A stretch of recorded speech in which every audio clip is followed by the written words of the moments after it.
Indian আর্মির তরফ থেকে এই ভিডিওটি পোস্ট করা হয়েছে। কিভাবে পাকিস্তানে অপারেশন চালানো হয়েছে তার কিছু ফুটেজ তারা এই ভিডিওতে তুলে ধরেছে। পাকিস্তানের সেনারা বর্ডার লাগোয়া যে জায়গাগুলো রয়েছে সেখানে তারা সাধারণ নাগরিকদের উপর হামলা চালাচ্ছে। তারই জবাব দিতে ভারতীয় সেনারাও পাল্টা জবাব দিচ্ছে। ভারতীয় সেনারা যখন পাল্টা জবাব দিচ্ছে তখন পাকিস্তানি সেনারা বর্ডার ছেড়ে ভয়ে কিভাবে পালিয়ে যাচ্ছে তারও একটি ভিডিও তারা পোস্ট করে দেখিয়েছিল। কিছুদিন আগে আপনারা নিশ্চয়ই দেখেছিলেন পাকিস্তানি সেনাদের বাসে করে বর্ডারে পাঠানো হচ্ছিল ভারতীয় সেনাদের সঙ্গে যুদ্ধ করার জন্য। তখন এক সেনা বাসে বসে কান্নায় ভেঙে পড়েছিলেন। তিনি জানিয়েছিলেন, আমি ভারতের বিরুদ্ধে যুদ্ধে যেতে চাই না। তার কারণ সেই সেনা খুব ভালো করে জানে যদি ভারতের বিরুদ্ধে প্রকাশ্যে যুদ্ধে নামে তাহলে তারা আর কেউই বেঁচে ফিরবে না। তার একটি 1 মাস বয়সী কন্যা সন্তান রয়েছে। তাছাড়া স্ত্রী সহ বাবা মাকে কে দেখবে, তাই সে যুদ্ধে যেতে চাইছিল না। পাকিস্তানি সেই সেনাটি খুব ভালো করে জানে ভারতের বিরুদ্ধে যুদ্ধে নামলে তাদের কি হাল হবে। যুদ্ধে যদি কোনো ভারতীয় সেনা নিহত হয় তাহলে ভারত সরকার তাকে বীর যোদ্ধা আখ্যা দিয়ে সসম্মানে তার পরিবারের পাশে এসে দাঁড়ায়।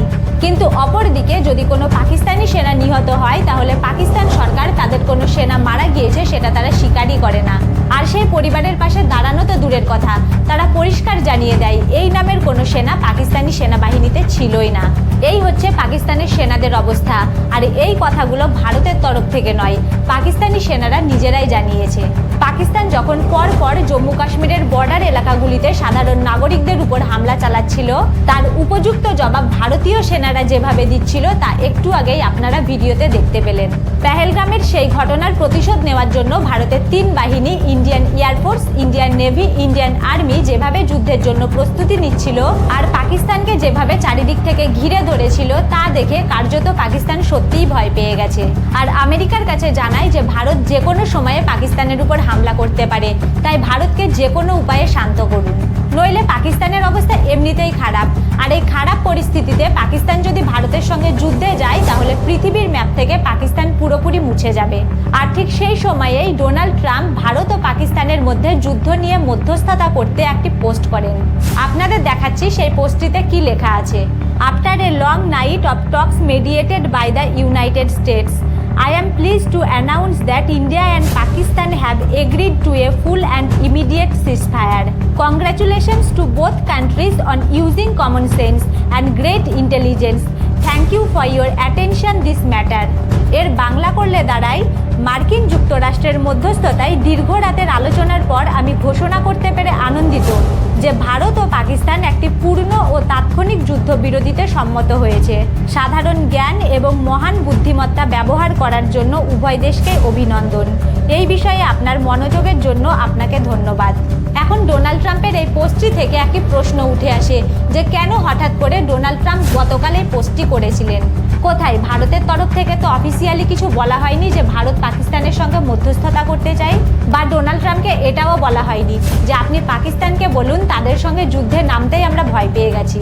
এখান থেকে পরিষ্কার বোঝা যাচ্ছে গত পরশু রাতে পাকিস্তান সরকারের তরফ থেকে ডোনাল্ড ট্রাম্পের পায়ে ধরে বলা হয়েছে আপনি ভারতকে বোঝান, আর আমরা এই মুহূর্তে ভারতের সাথে যুদ্ধে যেতে চাইছি না, ভারতকে থামান। ভারত যেভাবে যুদ্ধের প্রস্তুতি নিচ্ছে, যেভাবে পাকিস্তানের উপর রেগে আছে, এখন যদি ভারত পাকিস্তানের উপর হামলা চালায় তাহলে আমাদের বিরাট ক্ষয়ক্ষতি হয়ে যাবে। আর পাকিস্তানের সাধারণ নাগরিকরাও পাকিস্তান সরকারের উপর এই নিয়ে বিরোধিতা করছে, কারণ তারাও জানে ভারতের সঙ্গে যদি পাকিস্তান যুদ্ধে যায় তাহলে পাকিস্তানের কি হাল হবে। সেই ভয়ে কার্যত তারা আমেরিকার পায়ে ধরছে ভারতকে বোঝানোর জন্য। আর এই ব্যাপারটা কিন্তু একদমই পরিষ্কার।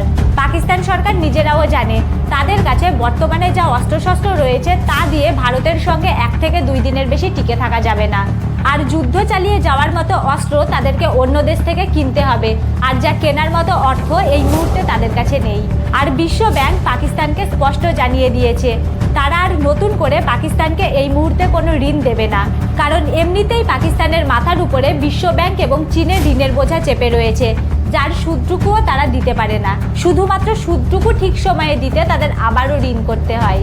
আর অপরদিকে আফগানিস্তানও কিন্তু পাকিস্তানের উপর যথেষ্ট ক্ষেপে রয়েছে। ভারত যদি এদিক থেকে পাকিস্তানের উপর আক্রমণ করে তাহলে আফগানিস্তানও তাদের দিক থেকে হামলা করতে এক পাও পিছু হাঁটবে না। আর ঠিক এই সময় পাকিস্তান দাবি করছে ভারত নাকি আফগানিস্তানের উপর মিসাইল ছুড়েছে। এই বক্তব্যটি পাকিস্তানের সেনার তরফ থেকে অফিসিয়ালি জানানো হয়েছে। भारत अपनी नंगी जाहिरियत को जारी रखते हुए कुछ देर कबल उसने अपने तैयारों से फ़ज़ा से ज़मीन पर मिज़ाइल दागे हैं। नूर खान बेस पाकिस्तान एयरफोर्स की मुरीद बेस और शोरकोट बेस को निशाना बनाया गया है। अब तक की इत्तलात के मुताबिक अल्हम्दुलिल्लाह एयरफोर्स के एसेट्स तमाम महफूज हैं। इसके अलावा भारत ने अफ़गानिस्तान में भी मिज़ाइल दागे हैं और ड्रोन्स का हमला भी अफ़गानिस्तान पर किया है। भारत अपने पागलपन और जाहरियत के ज़रिए और अपनी मकारी के ज़रिए पूरे खित्ते को एक ख़तरनाक जंग की तरफ धकेल रहा है। পাকিস্তান যে এত মিথ্যা কথা বলে তার প্রমাণ এই বক্তব্য থেকে স্পষ্ট বোঝা যায়।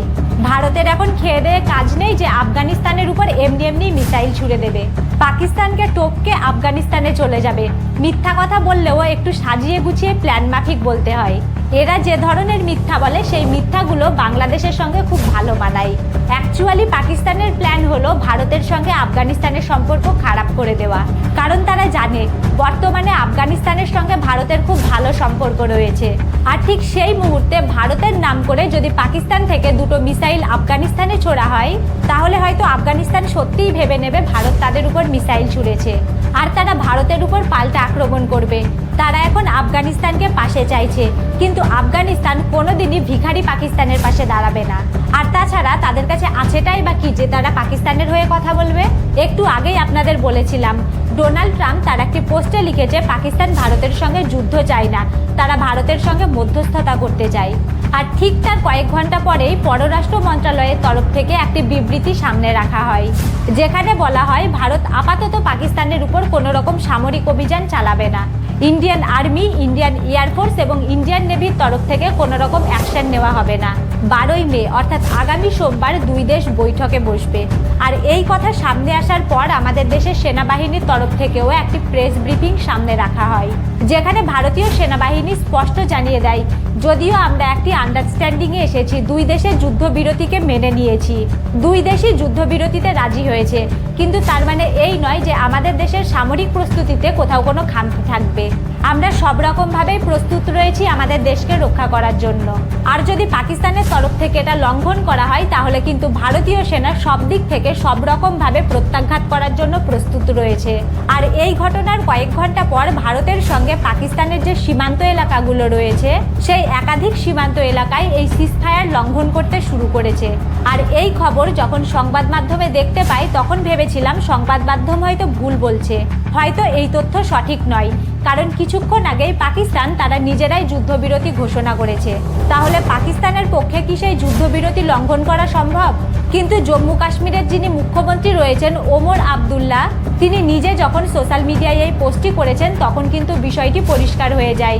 তিনি এই পোস্টে লিখেছেন, what the hell just happen to the ceasefire explosion heard across Srinagar. আর এই বিষয়টিও কিন্তু ভারত সরকারের তরফ থেকে অফিসিয়ালি ঘোষণা করা হয়েছে এবং এই বিষয়কে অত্যন্ত সিরিয়াস একটি বিষয় হিসেবে দেখা হচ্ছে।